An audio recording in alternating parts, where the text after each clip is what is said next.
시청자 여러분 안녕하십니까? VOA 뉴스투데이 시작합니다. 미한 정상회담 이후 한국의 문재인 대통령이 오는 8월로 예정된 미한 연합훈련과 관련해 대규모 연합훈련의 재개가 어려울 것이라고 언급했습니다. 미국의 전직관리 등 군사 전문가들은 그러나 8월 연합훈련의 본질은 컴퓨터 기반 지휘소 훈련이고 미국이 제공하는 백신 접종 상황에 달렸다는 지적과 함께 북한의 태도와 연계한 방식은 적절하지 않다고 밝혔습니다. 첫 소식 김동현 기자가 취재했습니다. 한미연합사령부 작전参谋출신인 데이빗 맥스웰 민주주의 수호재단 선임연구원은 26일 VOA에 많은 사람들이 오는 8월 연합훈련의 본질을 잘못 숙지하고 있다고 지적했습니다. 을지 프리덤 가디언 등 미한 양국이 전통적으로 8월에 실시했던 연합훈련은 컴퓨터 기반 지휘소 훈련에 초점을 맞춰왔다면서 실기동 훈련을 부가적으로 진행할 때도 있지만 본질은 아니라는 겁니다. 맥스웰 선임연구원은 그러면서 이번 연합훈련이 실기동 훈련과 대면 훈련 등의 여건 조성 여부는 미국이 한국군 전 장병에게 제공하기로 한 백신 접종 진행 상황이 완료되면 훈련을 유예하거나 축소할 이유가 없다고 지적했습니다. If Moon is going to accept 550,000 vaccines from the United States for military personnel, and then he's going to say that the exercise should be canceled because of COVID, I think he is really, he's going to create a diplomatic problem. 인도 태평양 해병대 사령관을 지낸 월러스 그렉슨 전 미국 국방부 아시아 태평양 담당 차관보는 북한과 연계하는 연합훈련 유예는 끔찍한 발상이라고 밝혔습니다. 그동안 여러 차례 대규모 연합훈련을 유예했는데도 북한은 상응한 훈련 축소나 취소를 하지 않았으며 더 이상 그런 방식은 좋은 거래라고 보기 어렵다는 겁니다. It's a terrible idea to hold out the possibility of us canceling exercises when North Korea never offers to cancel or never cancels any of their exercises. It's a bad trade. 앞서 한국 문재인 대통령은 26일 청와대에서 열린 여야 5당 대표 오찬 간담회에서 신종 코로나 바이러스로 인해 과거처럼 많은 병력이 대면 훈련을 하는 건 여건상 어렵지 않겠느냐면서 연합훈련 시기, 방식, 수준에 대해서는 추후 신중하게 결정할 것이라고 말한 것으로 전해졌습니다. 미한연합훈련은 2018년 미북 정상회담 이후 외교적 노력 지원 이유로 상당 부분 축소되거나 유예됐습니다.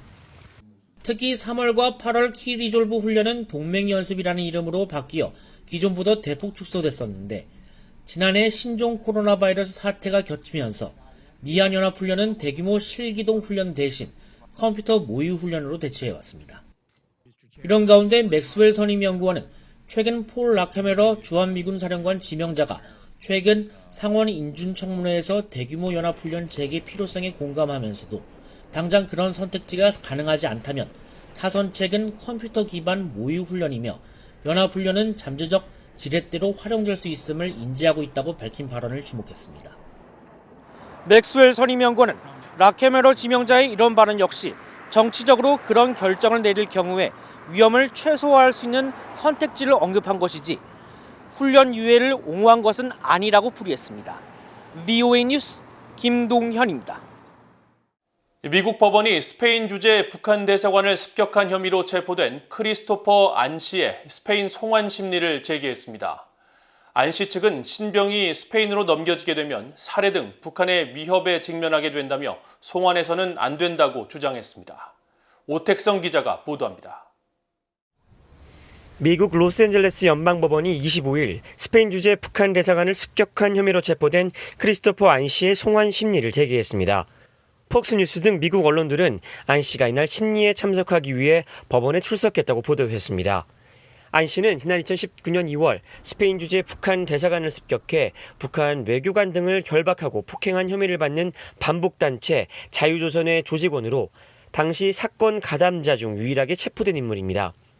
보도에 따르면 안 씨의 변호인은 이날 재판에서 안 씨의 신병이 스페인에 넘겨질 경우 북한의 살해와 납치의 위협에 직면하게 된다며 안 씨가 송환되어서는 안 된다고 주장했습니다. 또 이날 심리에는 북한에 장기간 억류됐다가 혼수 상태로 미국으로 돌아온 뒤 숨진 미국인 대학생 오토 원비어의 어머니 신디 원비어 씨, 그리고 이성윤 터프치대 교수가 증인으로 참석해 안 씨의 송환 반대 주장을 지지했습니다. 신디 원비어 씨는 북한은 살인마라면서 아들이 괜찮아질 것이라고 거짓말만 했다고 말했고, 이 교수는 북한은 안 씨와 같은 우선순위의 목표물을 지구 끝까지 쫓아가 죽일 것이라며 안 씨가 암살당할 위험에 처할 것이라고 주장했습니다. 앞서 안 씨에 대해 주거 침입, 불법 감금, 협박, 폭력을 수반한 강도, 상해, 조직범죄 등 6가지 혐의로 기소한 미국 검찰은 이날 재판에서 자유조선 멤버들이 북한 대사관 습격 전에 구입한 모조 권총과 칼 등의 영수증을 증거 자료로 제출한 것으로 알려졌습니다. 안 씨는 심리를 마치고 나온 뒤 취재진에게 자신을 지지해주는 모든 사람들과 자신에게 다가와주고 믿어준 사람들에게 얼마나 감사한지 말하고 싶다면서 우리는 진실과 논리, 상식이 우리를 행복하게 만들 것이라고 믿는다고 말했습니다. 안 씨의 변호인 측은 재판 뒤 폭스뉴스에 보낸 성명을 통해 상상한 것보다 더 많은 희망을 안고 재판장을 나왔다며 판사가 안 씨에 가해지는 위험과 자신에게 주어진 책임에 대해 명확히 이해하고 있다고 설명했습니다.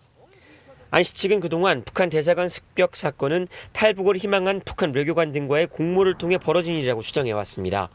북한 대사관 관계자 등이 자유조선에 연락을 취해 대사관 탈출을 요구한 것이 이번 사건의 진실이라면서 이들은 북한 정권이 자신들의 배신 행위를 알게 되면 북한 내 친지 등이 보복을 당할 것을 두려워해 자유조선 측에 허위 납치를 제안하고 요청했다는 겁니다.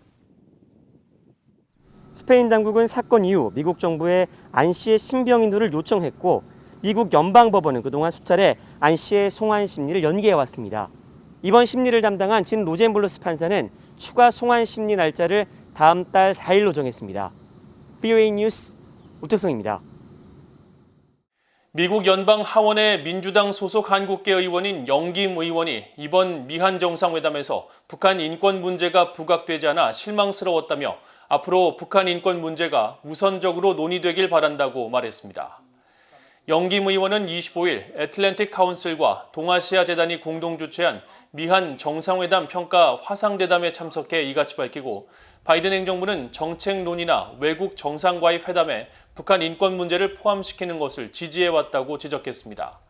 그러면서 한국 문재인 정부의 고위 지도부는 북한 인권 문제 제기를 남북 관계를 불안정하게 하는 것으로 보고 있으며, 김정은 북한 국무위원장과의 협력 증진을 위해 북한 인권 문제는 피하려고 해왔다면서 바이든 대통령은 북한 인권 문제에 대한 미한 양국 간 실질적인 진전을 이루기 위해 문재인 정부에 어느 정도 상당한 압박을 가하거나 혜택을 제공해야 한다고 말했습니다. 반면 한국의 더불어민주당 윤건영 의원은 바이든 대통령이 이번 정상회담에서 북한 인권 특사에 앞서 대북 특별대표를 먼저 임명한 것은 미국이 북한과의 대화 복귀에 준비되어 있음을 보여주는 상징적인 가치가 있으며, 북한 인권 문제는 매우 중요하지만 북한과 여전히 정전 상태가 유지되고 있는 한반도 상황의 특수성을 고려해 비핵화와 균형을 맞춰야 한다고 주장했습니다. 러시아와 한국 주재의 대사를 지낸 알렉산더 버시바우 전 북대서양조약기구 나토 사무차장은 지난주 미한 정상회담 공동성명에 민주주의 가치의 중요성에 동의한다는 점이 담긴 대목은 고무적이라고 밝혔습니다. 버시바우 전 사무차장은 25일 VOA에 민주적 가치는 미한 동맹의 강력한 기반이자 인도태평양 지역 내 다른 국가들에 관여하는 강력한 기초라면서 이같이 밝히고, 미국과 한국이 가치 문제에서 북한이나 중국에 접근할 때 분명한 차이가 있지만 이런 절충안이 김정은 위원장이나 시진핑 주석에 의해 이용당할 수 있는 미한 동맹 사이의 틈을 줄이는 길이라고 덧붙였습니다. 크리스토퍼 힐 전 국무부 동아태 차관보는 미국과 한국의 관계는 공동의 적에 대응하는 편의주의적 관계 이상이라면서 북한의 비핵화를 원하는 것뿐 아니라 민주적 가치에 기반해 많은 것을 공유하기 때문에 공동의 적이 두 동맹 사이에 끼어들 자리가 없다는 메시지를 보냈다고 평가했습니다. 로버트 킹 전 국무부 북한 인권 특사도 바이든 대통령이 이번 미한 정상회담을 전임 트럼프 행정부 때 손상된 가치에 기반한 관계 회복에 초점을 뒀다며, 북한 인권 문제가 이번 회담에서 부각되지는 않았지만 이런 관계 회복을 바탕으로 바이든 행정부가 북한 인권 문제를 지속적으로 제기할 것이라고 전망했습니다. 6.25 한국전쟁 참전용사로 미국 의회 상원에서 한반도와 관련해 큰 활동을 보였던 존 워너 전 버지니아주 출신 공화당 상원 의원이 향년 94세를 일기로 별세했습니다. 척 슈머 상원 민주당 대표와 미치 매코넬 상원 공화당 대표는 26일 애도 성명을 통해 2차 세계대전과 한국전 참전용사 출신으로 30여 년간 상원의원을 지내면서 특히 군사 분야에서 큰 활동을 했던 워너 전 상원의원이 25일 저녁 심장마비로 별세했다고 전하고 그는 의회 내에서 미국을 위해 초당적으로 헌신해온 신뢰와 원칙을 지키는 애국자였다고 애도했습니다. 워너 전 의원은 한국전쟁이 발발하자 해병대에 자원 입대해 통신장교로 복무하며 전쟁을 치렀으며 휴전협정이 체결된 1953년 7월까지 전장에서 싸우는 등 한국과 한반도에 대한 유대감이 남달랐던 것으로 전해졌습니다. 또 상원의원 당시 1994년에는 매년 7월 27일을 한국전 참전용사 휴전기념일로 지정하는 합동 결의안을 발의했고 2000년에는 한국전 50주년과 한국전 참전 육군활동 인정합동결의안을 2001년에는 미주 한인이민 100주년을 기념하는 한국이민의 해 선포촉구 결의안을 발의하는 등 한반도 관련 의정활동을 활발히 펼쳐 지난 2009년 한국 정부로부터 수교훈장 광화장을 수여받았습니다. 이상으로 VOA 뉴스투데이를 모두 마칩니다. 시청해주신 여러분 고맙습니다.